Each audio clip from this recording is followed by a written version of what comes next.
An interface is like a contract agreed to by a class. With this contract, the class agrees to implement certain methods. An interface is sort of like an abstract class where every method defined in it is abstract. That is, none of the methods defined in an interface have bodies.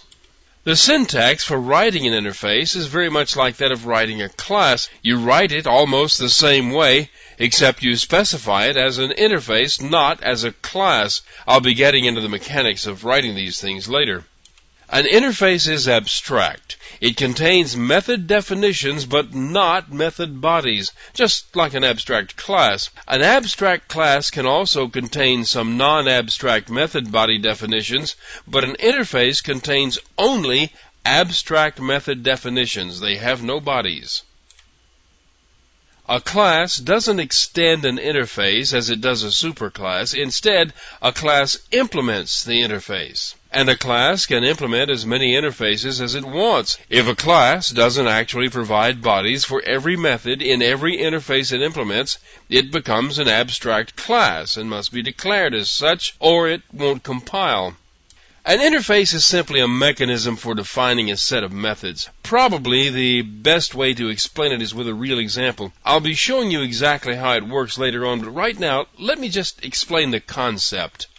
As a part of the standard Java API, there is an interface named Mouse Listener. It defines some methods that can be called with information about the position of the mouse. There is one method called when the mouse enters a window, another when it leaves, another when a mouse button is clicked, one when the mouse button is pressed, and another when a mouse button is released. Now, any class can implement this Mouse Listener interface and be signed up to receive mouse notification events. All the class has to do is provide bodies for the methods.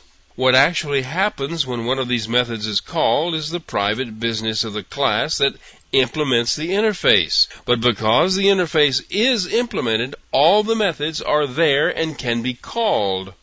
Any object of any sort can become a mouse listener by simply having its class implement this interface. Once the mouse listener object is registered with a button or whatever, it will receive the mouse information from that button. In other words, it becomes a mouse listener because it has met all the requirements for playing the role of being a mouse listener.